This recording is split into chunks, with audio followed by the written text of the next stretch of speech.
Welcome to the Releasing Community podcast.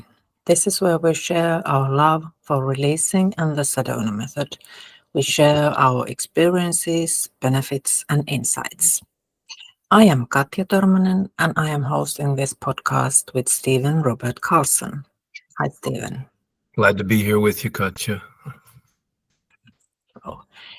And today our guest is Albert Màrgens.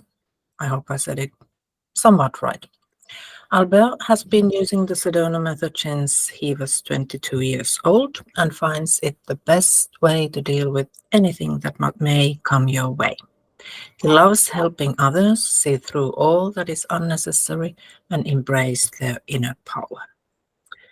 Very warm welcome, Albert. Lovely to have you here. Thank you, Katja and Stephen. Mm. And let's start with the question we always start, which is how did you find the Sedona method and releasing? That's actually quite funny because I one of my best friends, she was gonna do a Sedona method retreat. And by that time I was living in San Diego in California. And she said, "Hey, I'm going to Arizona to do this beautiful retreat. Come with me." And she's my sister. So I said, "Sure." I always tag along whatever wherever she goes. And I said, "Of course." I by that time I started doing yoga and I started meditation and stuff. So I thought, yes, why not go for a retreat in a beautiful place in Sedona? So I enrolled for the retreat, and we booked the plane tickets and everything, but I had no idea about the Sedona method. So because I thought it was just gonna be a regular retreat, and we're just gonna have fun and do, like, I don't know, spiritual things, and yay. So then I reading an email, we one of us realized that we had some experience of the Sedona method, and that there was like a whole book and stuff, and we're like, oh my god. So I ordered the book online, but the book arrived just the day before I was leaving for Arizona. So basically I started reading the book on the plane. Mm-hmm. And I was stressed because I was like, oh, this is very new to me. And we arrived to the retreat center when at the start of the retreat. And the retreat was a peer-to-peer retreat, which is the one you are meant to, be the releaser and the one who's releasing and the one who's guiding. So at the beginning, I was scared because I was like, wow, I have no idea. This was, it was so much hands-on. But obviously, then at the end, everything was super easy because of the community, because of Hail. So, I remember seeing you there in the recordings of the first peer-to-peer, actually. yeah, So it's kind of a. I was very young. So you found it easy. That we actually have a.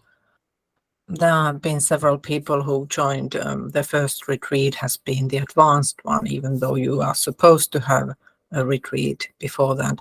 So luckily, it isn't impossible to get even without previous experience. But you found it easy. So did you start using it right away after that? Well, another thing was that I thought I was happy or happy enough, and I thought, I was completely fine going through life.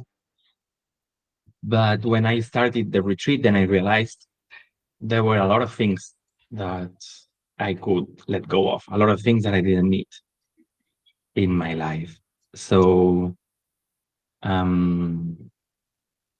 then obviously, so even though it was easy, I felt like it how do you say, like it's opened a whole box of, like a Pandora box of things in me. So then yes, I started using it a lot. Like I don't remember how I was doing, but I think I would see again the recordings, and also, yeah, I started going to a lot of retreats. So I think once a year I would go back to Sedona. Mm. Hmm. Because I saw that even though I knew other things like yoga or meditation or mindfulness, I thought right away, I thought, wow, this is wonderful. This is going to help me a lot. Hmm. So you kind of note it helped you to see that there's even brighter or deeper sense of happiness that's available. Yeah, yeah, definitely. Hmm. Yes, I think maybe I was a bit on the surface before getting to know the Sedona method. And then the peace, the calmness that you get to when you're releasing, for example, mm, I guess you can get it in other Mm. with other techniques. But I found that I found very nice outcomes with the Sedona method. Mm. So did you kind of start using it in English or in Spanish when you got back home? So that's funny because someone recommended me to use also the method in my language, Mhm. which is Catalan, and I'm actually used. I actually normally always do it in English, Mm.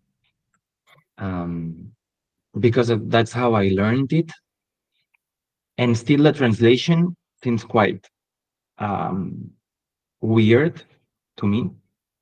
Not Mhm. weird, but it doesn't seem as smooth when I translate it to Catalan or Spanish, even though I have done it with groups. But I'm used to do it in English in general. Mhm. Is the book even available in Catalan language? Mhm. But Spanish, yes, I imagine it is. Yes, but it's translated, I think, maybe using Google Translator or something like this. It's Oh, not, I mean, I don't I don't know if I have it in my library, but I bought it for my dad, for example, the book, but the translation doesn't seem good. Yeah, I think we've heard that from other people in other languages too, that the translations aren't always, they don't seem to be as good as the English one. Mhm. Yeah. I've been using it both, obviously, both in Finnish, my native tongue, and in English, but it is funny, it always comes to me first in English because I've learned it in English as well. Yeah. Yeah. And then obviously I have releasing partners that we speak English with, and I don't have Finnish releasing partners. Do you have releasing partners that are international or in Spain? No, I no. Sometimes I release around once a week. I release with Paolo from Italy, Mm, and I think that's the closest of language and yeah. culture. Yeah. I guess in South America there would be Mm, people, but I don't know anyone. Mm. mm, Well, I mean, for example, there's Lara. She's also in the mentorship program, yeah. and we still release in English always. Ah, Mhm. oh, that's But lovely. she's Spanish and Catalan, so we could release in Catalan as well. But Mhm. we're used to English for now. Mm. Mhm. oh, is she from Barcelona then? I didn't realize. Okay. Yeah, but All right. because she's half Spanish and half Lebanese. But She lives in the US. Hmm. Okay. But you said that you have been doing groups in Spain too. There are new people, are they, who don't know anything yet? Probably if you are introducing the method. Did I get it right? Yes. So the ones I've done have been more like, for example, I had an interview from someone else doing like spirituality, and then I did a group release in Spanish. So I've done, it's more like interviews or like individual, um, not like a series of releasing. Yeah, So I found it. Go ahead. my experience with the Spanish community has been quite small so far. I think it's if it's totally new method to in the country, or it hasn't been heard of, you have to start small and from kind of shorter things. There aren't that many people who are ready to dive in deep like you did yourself. It's kind of a minority. Yeah. Yes. Yeah. So you said that you kind of noticed that you were kind of happy, but you could be even happier. So what would you say have been the biggest changes in your life after using the method, starting using the method? I'm more calm. So I think the biggest thing has been maybe two things. One is that in general I can be more peaceful and calm. And then the other one is that anytime I'm struggling and anytime I need some sort of help, I can always refer to the Sedona method. So I can always use it. Sometimes if I'm like too much inside the problem, I need help from someone else. And that's so beautiful. We have this wonderful group of Sedona method, and then we can just help each other. So the times that I've been more stuck in life, this has been a big thing.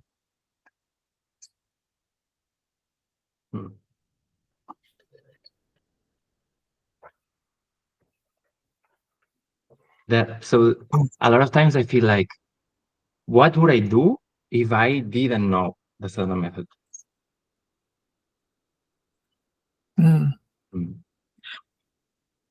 It's been it's such a big part of my life too, that I often think that how do people actually survive without the method?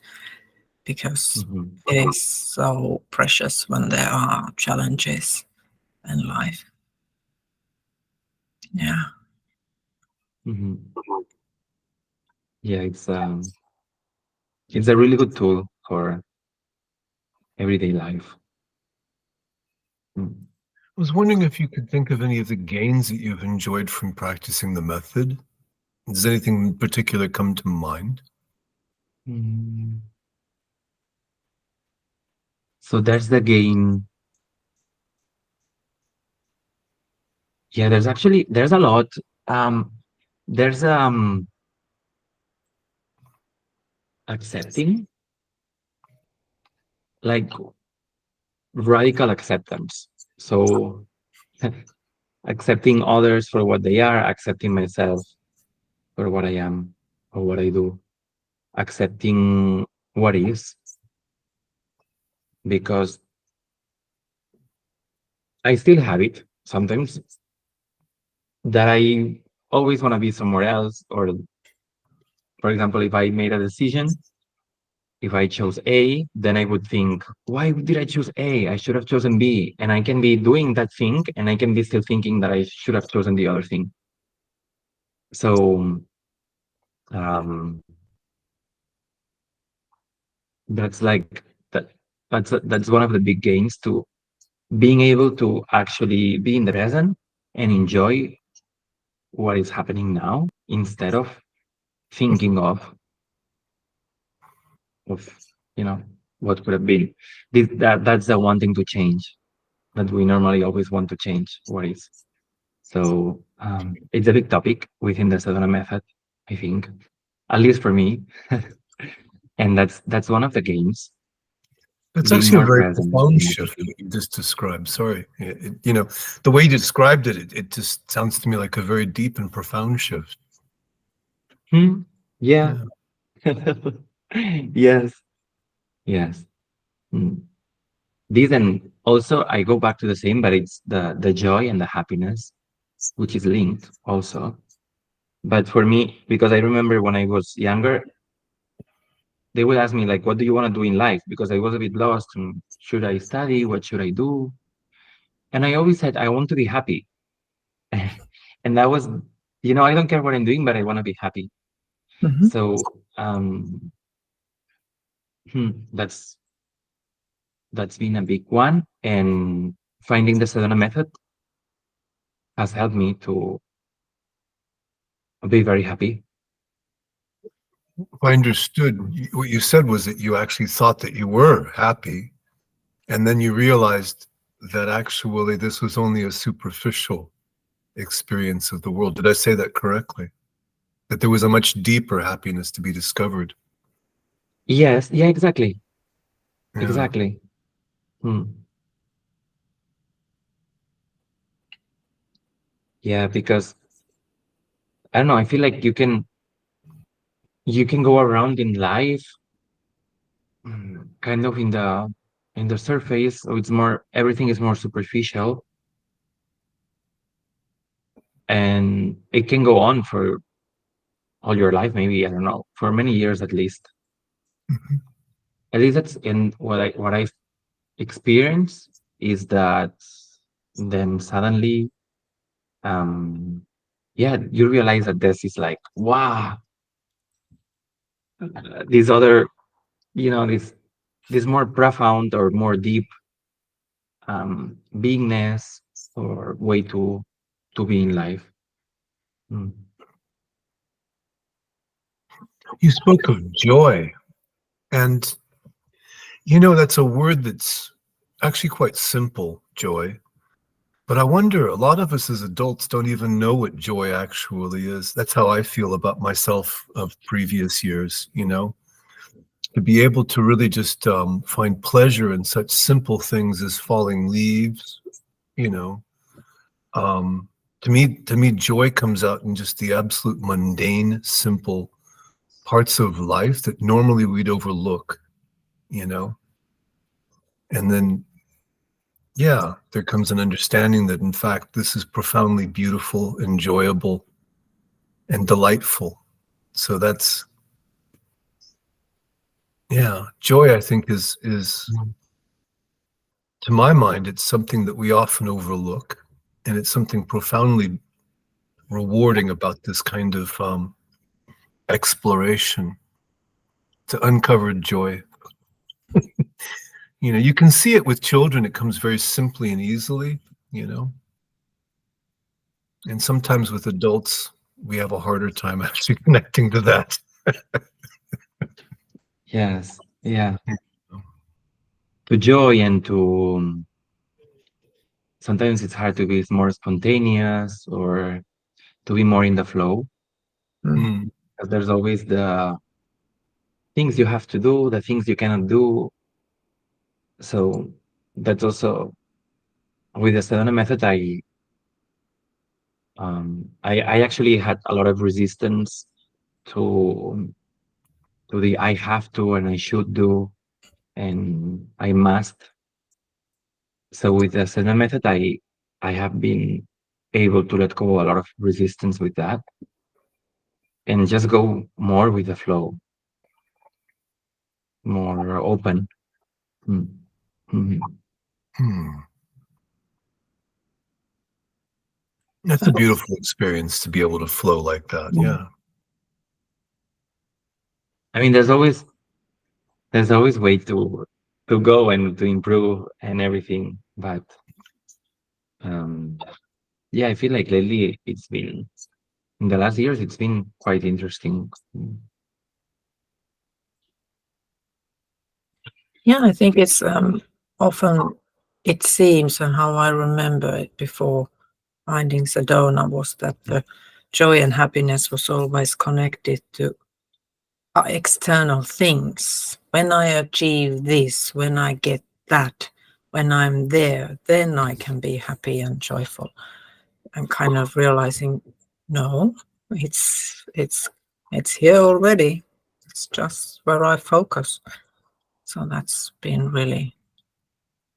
I still forget it like on a daily basis, but it keeps coming back more often these days. Mhm. One thing that I have noticed myself that is that these changes that come that I kind of think have come because of releasing, they become the new normal so quickly that I kind of start forgetting how my life was before. So have you noticed that you kind of take for granted what you have? Well, you don't really achieve anything with releasing, but kind of a notice and leave. Have you noticed that? Yeah, in a sense, yeah. Um, yeah, because you keep learning and experiencing and um, living or experiencing things differently, then it just um, yeah, it just stays like that. And yeah, it's true that it's hard to remember how I felt a bit more before I started releasing. Um, then at the same time, I feel sometimes I still go back to getting stuck into a problem or not being able to let go of something. So because this is at the beginning when, especially at the beginning, but I think it still happens sometimes that you go to a retreat and then you are floating, you're very released, you are very expanded and happy, and you have a beautiful experience. And then when you go back to your daily life, then things a little bit go back to um, struggle and tension and you know Yeah. um, but it doesn't they don't come back that hard. So um, it's not as I don't feel that much contraction or tension anymore. It's um, so the more I keep doing and the more I keep releasing and the more I go to retreats or I listen to recordings and things like this, then the less all these experiences affect me. And even though I always kind of go back a little bit after, if we do a retreat online, then probably that week I'm very peaceful the whole week. And then when it stops, then I always, yes, you go back to your daily life and there's problems and there's real life and things like this. But it's true that I don't go back to the same place. You see it from a different point of view. And especially lately, I've been seeing everything um, a bit less important, a bit more like it's all a play and it's all what's appearing, and it's actually not that real. It's not that important, and it doesn't affect me as much. Mm. Hmm. So that's also another game. Yes, it's a big gain. So Mhm. you have You have liked the Hale's latest kind of a turn towards non-dualism, or it's just apparently happening. Did you find that easy to accept when he started talking about that more? So I don't know if it's this, but I remember, I think it was the last time I was in Sedona. We were doing a group release, and I think Hale started talking this way in that retreat, or he started shifting, because I remember we were doing a group release, and this different way of talking or guiding came through, and I think that because of being there, it was easy for me. I'm not sure. Maybe I'm mistaken, but that's how. And the thing is, I remember that after we released all together, Hale said like, he said something like, "We are like, you've been in like a big shift," and yeah, I don't remember what year it was or anything like that.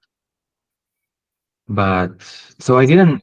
So the thing is, I never found it hard to um to experience the Sedona method. Mm. Even though I've tried to release with a lot of people that tell me like, no, I don't understand, or it's hard for me. So I completely understand. For me, luckily, it's been always easy Mm. since the beginning, and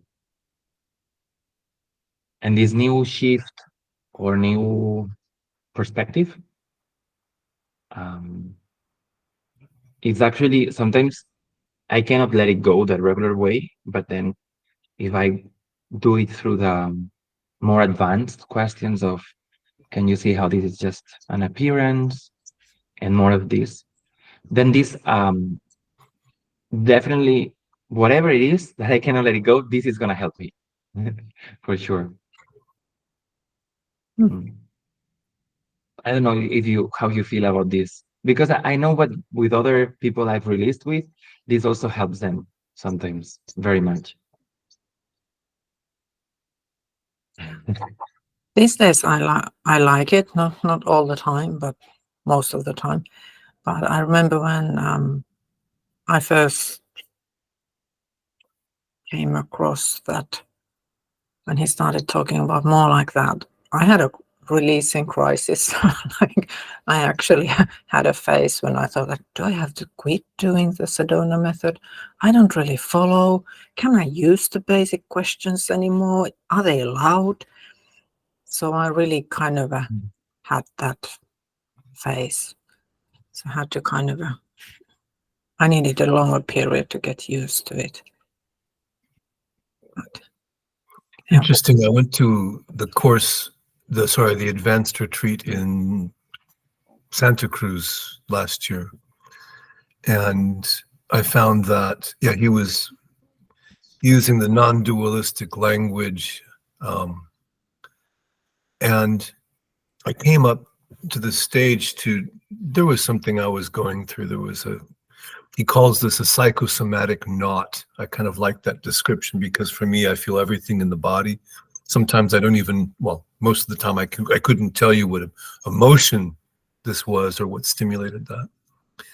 And so I was experiencing something very intensely. And I came to, ask for assistance in that. And rather than working in the classic way with the, processes and so forth, he was just going on and on in this non-dualistic language. And I just sort of surrendered myself to what was happening. It was very frustrating. And I saw others in a similar way, kind of battling with him about the languaging and the approaches as well. Nevertheless, what happened to me is that I did experience a shift on, I think, the third or fourth day of the event. It just sort of shifted anyway, to my great surprise. But there was a certain humor I found actually in all of this sort of struggle that people were having with that language, because it represents it represents a big change for some people, in the same way that this original non-dual approach of the fifth way represented a change that some people just couldn't handle or just couldn't, I'm tempted to say wrap your head around, but again, it's not the mind that has anything to do with the non-dual approach. It's the mind that just freaks out at it. So, yeah. Whereas for me, it comes quite natural to rest in that perspective, But I still prefer the classic world of leading people through releases and processes and so forth. But somehow it still seems to work, his new approach. That's what's strange to me. But I don't pretend to understand anything of it, really.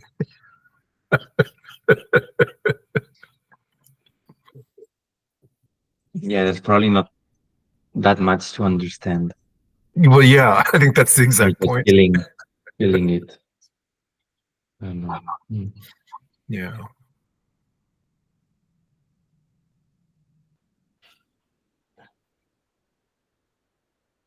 It's also funny to see the different the different opinions on this more advanced or new way, because it's one of my favorites. You like the non-dual approach. Yeah. Mm-hmm. And again, there's a difference, though, between what you could call the fifth way and then what he's now calling the no way, meaning, if there's something that you're experiencing, thoughts or emotions or sensations, are you those sensations, emotions, thoughts, or are you that which is aware? So that's the classic fifth way approach, which works for me perfectly fine. But then, yeah, there's nobody here to experience this. There's nobody here to lead you. All of this is apparently happening and nothing is happening at all. Mm-hmm. That's the more no way approach. And a lot of us just kind of go, what? Yeah. Yeah. Especially if you have like a specific situation or problem, and then Hale just tells you that's just what's appearing. It's not really happening, but You're not here. I'm not but here. I still really, for me, this is my favorite one. There we go.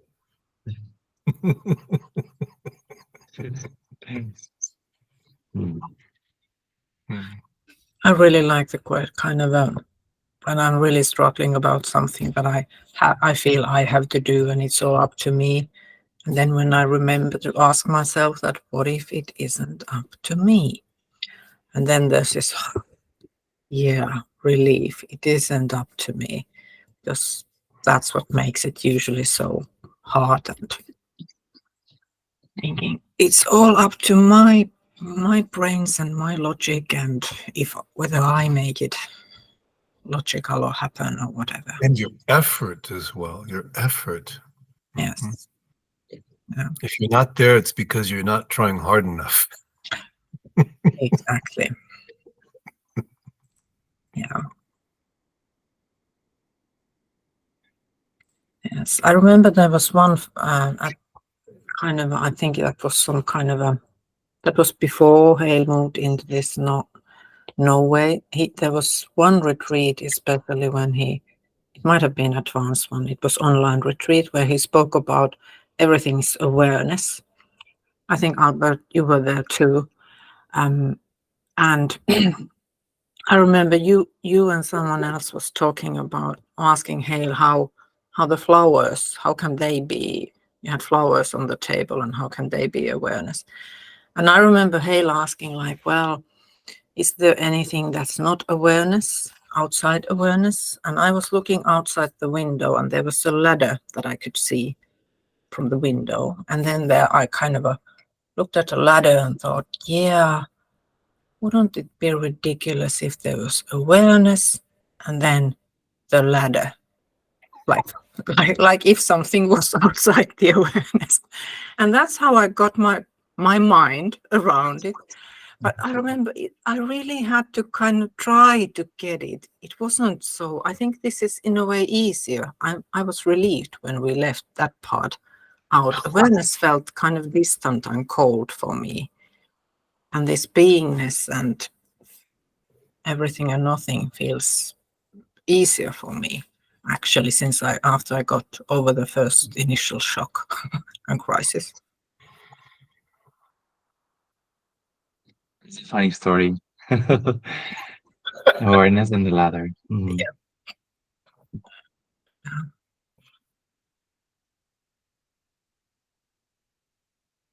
Hmm.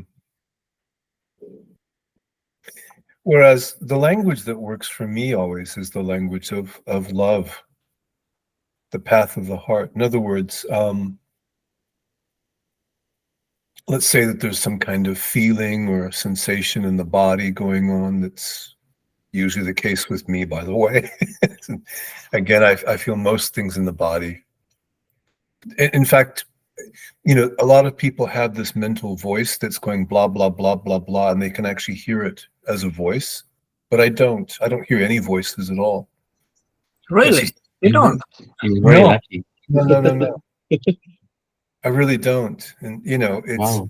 well, I can imagine a voice if I want to, but it's not something that, oh, there's somebody talk. No, there was never anybody talking. I never heard that, in that sense. But anyway, the thing is that for me, whatever is being experienced that I may interpret as negative, what I've discovered is that even the most heavy, uncomfortable feeling in some way is pointing towards a positive outcome. In other words, if there's struggle or resistance, in some way, the intention of the resistance is a positive outcome, to help in some way.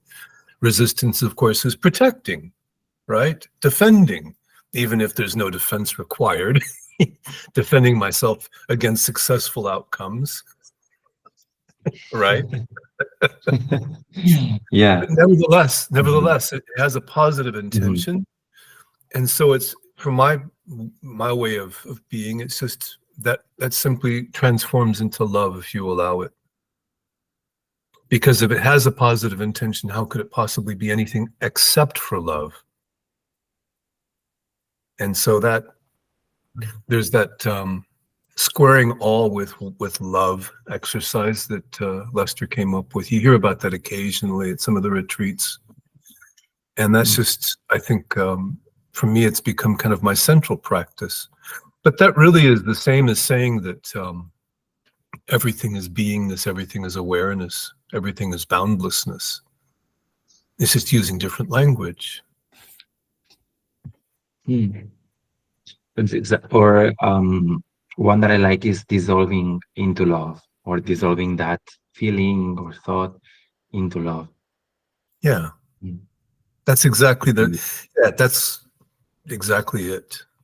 Another name was squaring all with love, if you hear that sometimes. But Yeah. any feeling that you feel, you can invite it to dissolve into love. And it does. And at the end, I think that's what happens when you welcome something. Probably, yeah.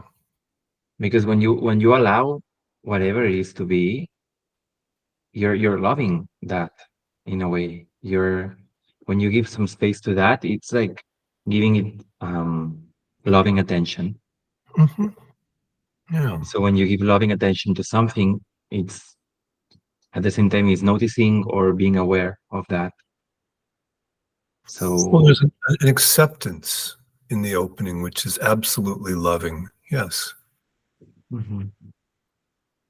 And one of the things that was also very hard for me was not being constantly battling with my mind. So you probably didn't have that, Stephen, but I did. And that's also, it took me a few years. Well, I mean, I'm still not done yet, but after a few years of trying to love my mind or accepting my mind, as we're saying now, then as you were saying, it's just, for example, the mind just wants a good outcome. Exactly. Exactly. Yeah, yeah. Mhm.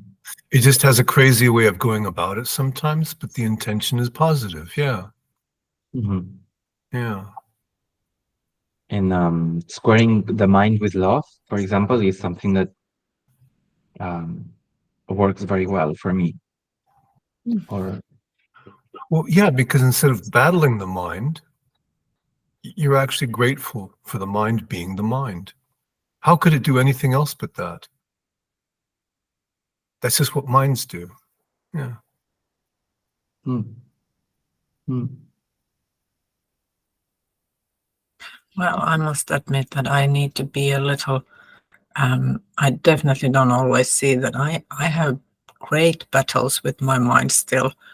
Okay, occasionally, and but then when you kind of take that step back and see that, oh, okay, it's doing that again, and it's trying to help, and it's.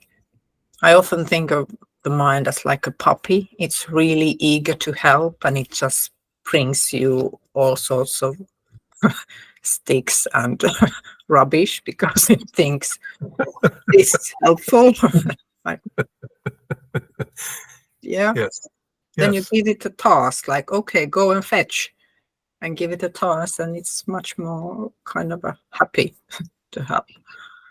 Yeah. Exactly. Mhm. that's a very nice way to put it.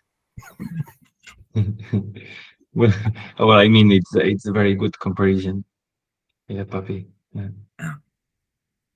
Yeah. Look, here's your favorite sweater. I tore a hole in it just for you. Exactly that kind of thing. The puppy. Yeah. Mm. So often we have this fight going on with the mind. I find that so often when I'm facilitating people. And if you want to fight the mind, oh, it's happy to take part, happy to oblige you, happy to engage. It's just what it does. But also, if you really Mhm. accept the mind for what it is and love it for doing what it does and being what it is, it calms down, doesn't it? It becomes quieter. Mhm. In a very similar way, there's another part of us that is always demanding performance, right? You're not pushing hard enough, you're not working hard enough. If you only did a little bit more, spent a little bit more discipline, right? And that's also a part of the mind that is just really trying to do what's good for us, what's beneficial. Although in the end, it can be very painful. And we end up fighting that, no, I don't want to do what you tell me. Right? And then the next thing you know, yeah. That's something Mhm. that I struggled with Mhm. many years and still do sometimes. Is that feeling that you have to push, you have to be the doer, you have to be the disciplined one, getting it done. But if you Yeah. see that impulse Mhm. as an attempt to do good, to benefit, as a form of love, then actually it opens you to the flow, the natural flow of work, of tasks, of life, of decisions, of what is.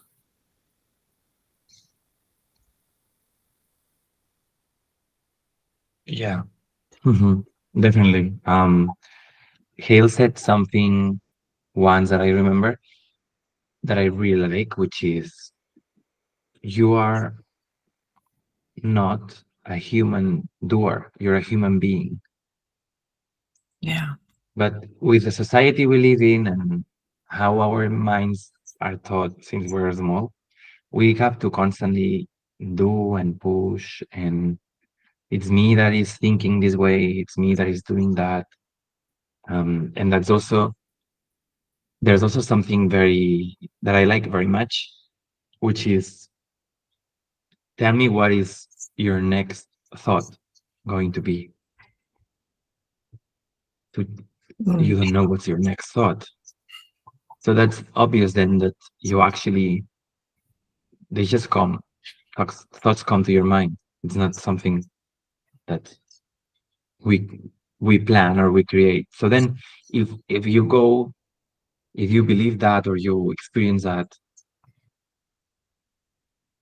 then it I feel like you feel lighter about what you're doing, because what you do is you do something because you thought that was what you had to do or what you could do.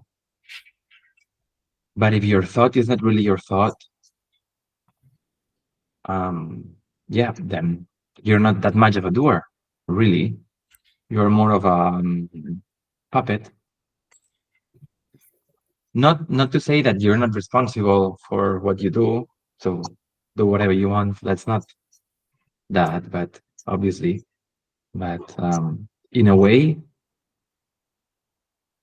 I don't know, because that's a big philosophical question. But you know what do we end up really deciding or not, and how much of we have of free will, and how much actually we're doing, or as Hale says a lot of times, it's more like life happens and then we think about it. But life is unfolding all the time, day by day, second by second. And the more I release, and the more I just experience life, the more I see it this way. And for me, seeing it this way, it's also a big relief in general, because I still do take things, but I used to take things very personal. And then by experiencing life in a more in this way, then it makes everything easier and more fun as well. More relaxed. Yeah, I would think too. More joyful. Yes. Yeah. Well, you used the phrase, puppet. You talked about that, but to me, it's more like the feeling of life being lived through me. I don't have to be the initiator, the doer. I'm simply one with the flow that is life. It just is happening.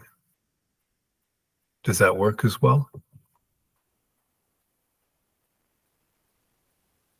Yeah, definitely. It was kind of an insight for me at some point when I realized that I don't go around every day thinking all day through that here I go and walk, here I sit, here I do the dishes. My mind is all over the place, and sitting is happening, though I didn't think it that way, but sitting was happening, dishes were done, reading was happening, whatever. The life was unfolding, and I'm not all the time thinking I am doing this. So it is a natural way of not even feeling the doer, because it's only occasionally during the daytime when we think that I am doing this. And that's usually when it starts to feel hard, the life. Yeah. Yeah. But yeah, it is. But it's for me, it's been a kind of a development. And I definitely didn't jump into this. That there was a time when I was really, really attached to the idea of free will, and then I was really attached to the idea of predetermination. Like, I really like the idea, like everything is in the can, and it's all happening.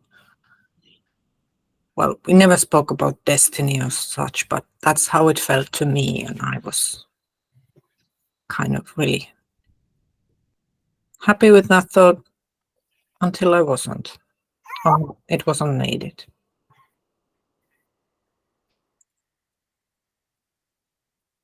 But then compared to the there are lots of systems that talk about how you think, the way you think creates your life. And compared to life just unfolding, it feels really hard work to think your life the way you would like it to be. Did you, Albert, have kind of experience in that kind of law of attraction or other type of spiritual systems before or during? More like during Mm. during the Sedona method.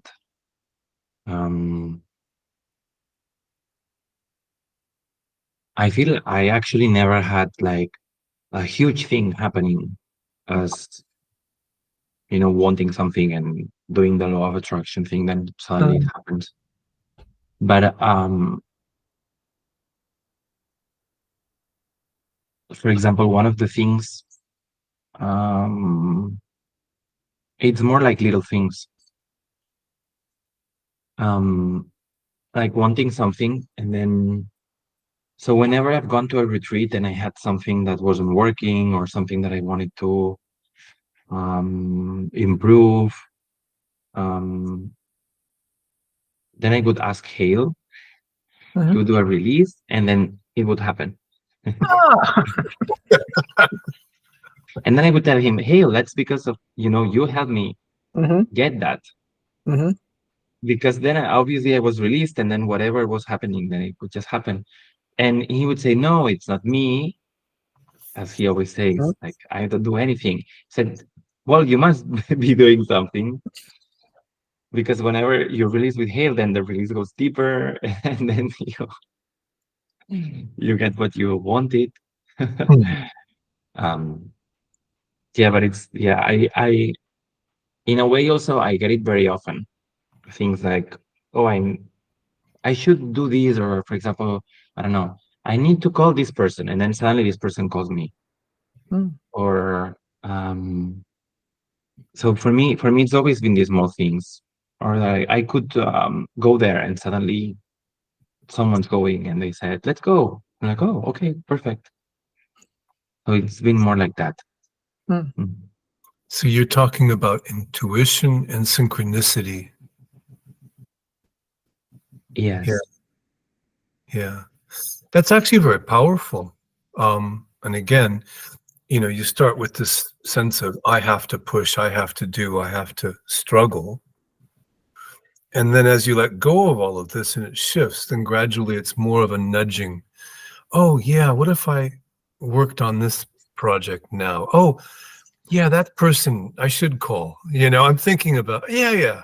And so these sort of nudges, these little intuitive pushes come. And then very often you also see in the outside world something just to remind you that, aha, here is that person's phone call for you to pick up now, Almost, sometimes I hear people call this rhyming. The world is rhyming, But another word is synchronicity. And yeah, I like both words. Yeah. Well, but in some ways, there's sorts of signs of magic. You could say this is a kind of a magical process without, I'm using magic with air quotes. We don't want to get too far out, but yeah, it is a magical thing when life just flows, when there's a sense of knowing what comes next and what you should do, and being part of the flow of life. That is a magical thing. Yes, it is. It is. And it's magical. It feels magical, right? When everything just goes like that, and it feels really good. There you go. That's always a clue as well, the feeling of it. I sometimes like to say that joy is my compass. If I feel the joy, this is definitely the right direction. But again, joy is not just the superficial pleasure of things, because of course some things are just pleasurable, like, oh, I don't know, watching a YouTube video, whatever it could be. But joy is again that deeper quality of happiness that you talked about a little bit at the beginning. Mm. We think that Mhm. we're happy, and then we discover what joy really is, and that's a whole different level, isn't it? Yes. Yeah. Yeah, that's actually, I think you put it in you summarize it in a really good way. The happiness and then the joy. Thank you. Well, what's interesting again was that the shifts and gains that you're sharing with us are actually extremely powerful, but also very subtle. A lot of people would be very happy to go through life with superficial pleasures. Nice. And yet, when you discover the joy that's so much more enriching, you realize that this is a whole different game entirely. Yeah, Mhm. Yeah. yeah. Yeah. That's why that's all that's one of the reasons that since the beginning I like the Sedona method a lot because of the joy I felt after the first releases, after also helping others release. Mhm. Wow. It's very powerful stuff. Yes. Mm, Yeah. Mhm. Yeah. Let's spread the Sedona method. absolutely. Definitely. And so you're working with Mhm. clients, is that right? You're working with clients in the Barcelona area? Yes, I'm starting now. It's I do it online on Zoom. Mhm. And um it's been yeah, it's been very I feel very useful when I facilitate someone. Mm. It's like you're doing something good for society and for the person or for the whole. Mhm. So it's very useful. I did another coaching modality. So then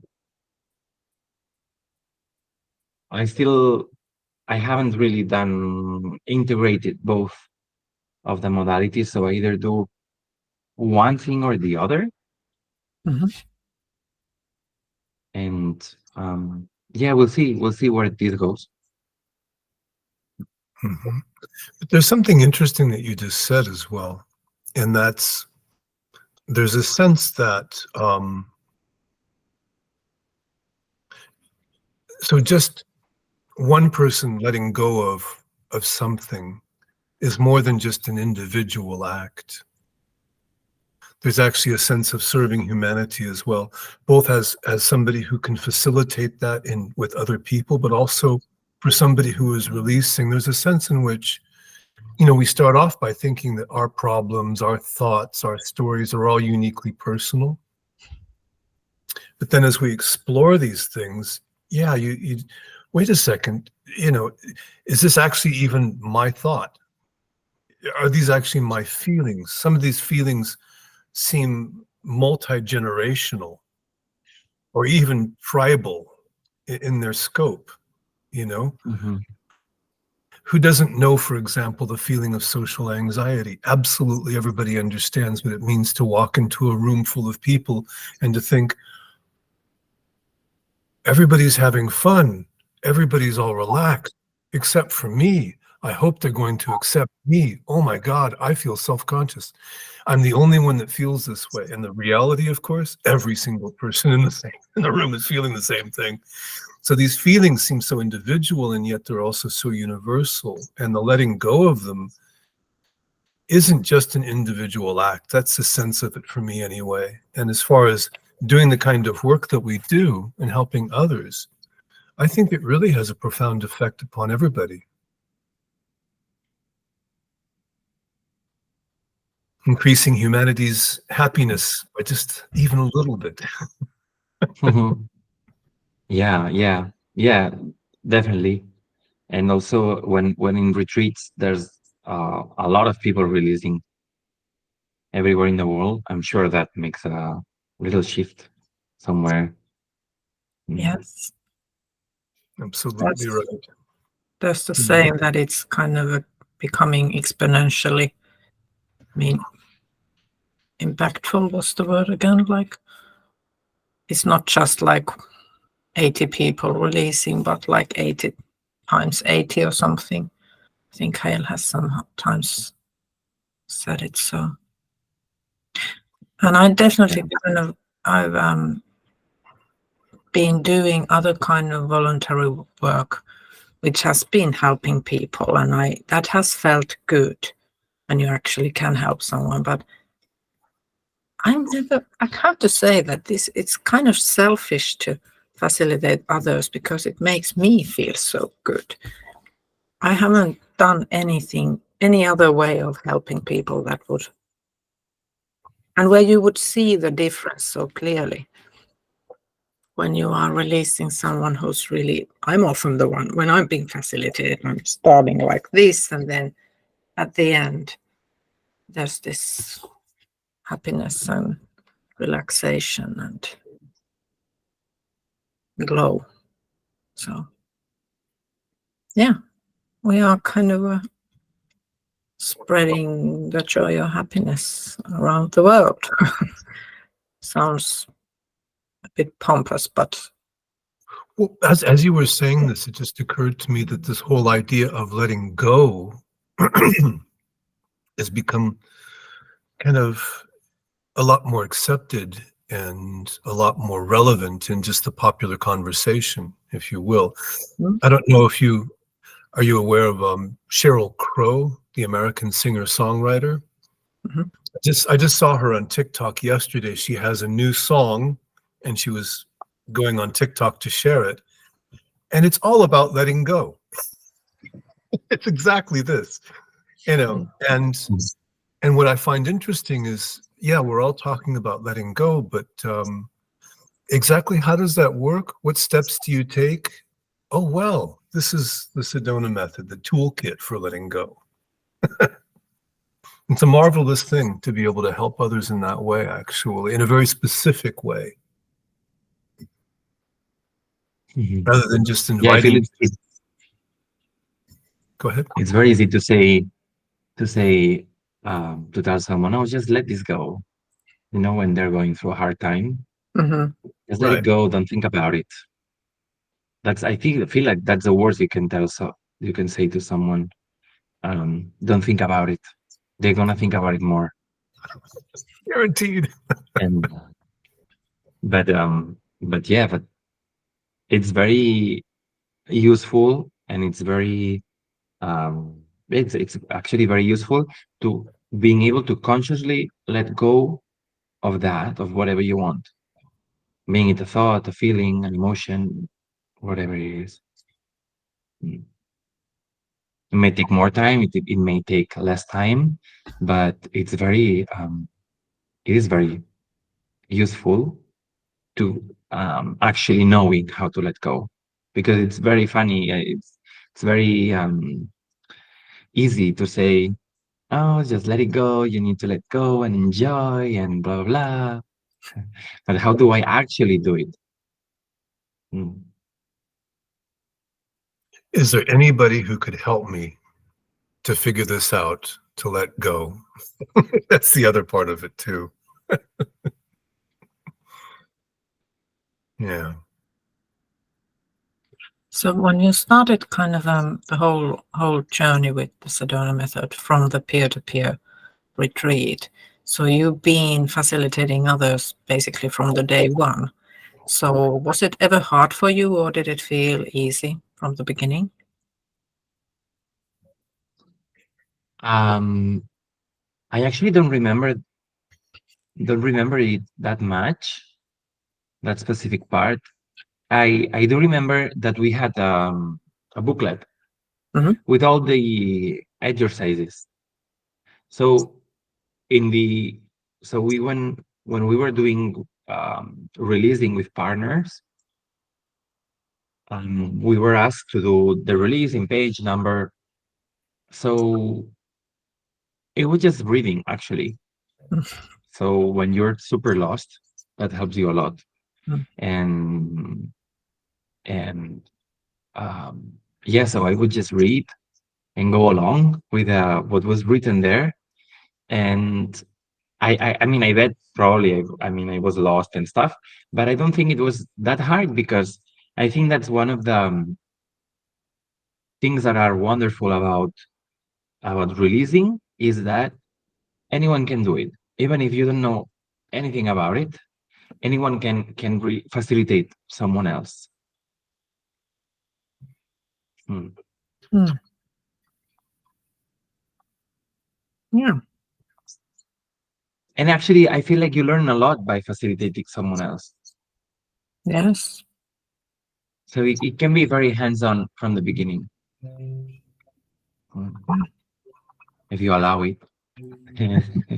Just remember the first time I ever tried to facilitate somebody, my first releasing partner. I was terrified. I was so concerned about doing it right or the possibility of doing it wrong. Me too. The poor woman just, she felt resistance at every single word. Of course, why wouldn't she? You know, but that Yeah. changed over time. That changed over time. Yeah. Yeah, me too. I had been releasing on my own for 2 years before the first retreat. So I was horrified with the first partnerships. Just didn't know how to do it. Am I giving them long enough Mhm. pauses and so on? But yeah, and then I think since kind of I learned to do freestyle facilitation, it became kind of like a different game, much more, um, much more fun and open. And, yeah, but like you I said, think it that's can be really done.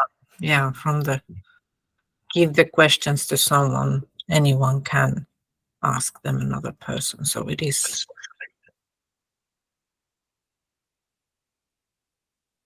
It's That's what true. we're saying. That's the crazy thing as well. I was running a support call a couple days ago, actually, for doing the graduate support call for Hale. And I had a couple pretty resistant callers. It was a little bit challenging. And to my surprise, what I found was that just releases were happening. In other words, it wasn't me being clever. It was just, going through the basic procedures with people. hmm. And then at one point, things just sort of click for them. I don't have to be clever. I don't have to try harder. I don't have to. Of course, what we do find is that with time, we do develop a certain kind of an armoring, I think is what Hale calls it. We anticipate the questions that are coming. Oh, if he's going to ask me that question, then I have to answer this question. And so, yeah, it does make sense to sort of change things occasionally, especially with a regular partner.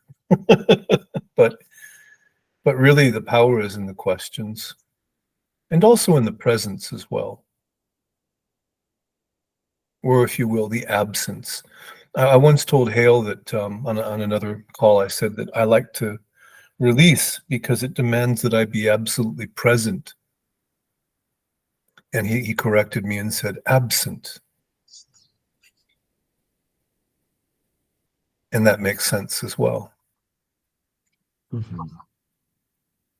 Yeah. So yeah, in some ways, I like to jokingly call myself a selfish facilitator.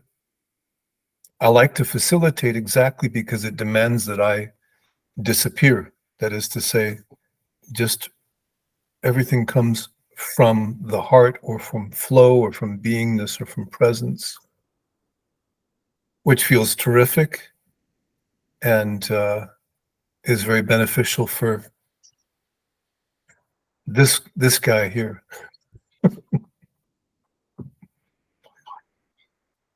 Yeah, the times I've been a bit nervous, for example, releasing with someone, or when I've been a bit, um, worrying about what to say, then these times, it's harder to actually, just do the releasing or facilitate. Hmm. And when you're more relaxed, I guess it's because of the absence of your own self. Then it's easier to be there for the person. Hmm, definitely.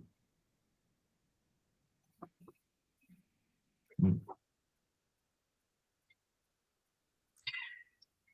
So, you said that you are starting to take clients now. Did I get that right? Yes. Hmm. So, to wrap this up, there's always so much we could talk about the method, but if we are starting to close this conversation, so what is it that you wanna do with the method, or what are your goals with it? Where do you wanna take it, or where do you wanna be with it? So what I like the most is when other people connect, when they connect with themselves, with what they are, and when they accept themselves. So I feel like my goal would be, or my goal is, um, to help as much people as I can connect and come back to their own self and feel the joy in life. That's actually that's my dream. What I would like the most. Hmm. Ah, that is beautiful goal. Yes, and I believe it's very reachable with the method. And well, we don't use the word presence like Stevens just said, but let's say you have a beautiful absence then. Thank you. Yeah. But thank you, Albert, for coming here and talking with us. It's been a pleasure having you here. And Thank you very much, Katja, for your time and the space, and Stephen as well. Hmm. Yeah, It's been a thank you all. wonderful talk. And we'll be sure to include your contact information in the description so that people can find you if they want to work with you. yes, Hmm. Good, Great. good. All right, then. Thank you very much. thank you. Mhm.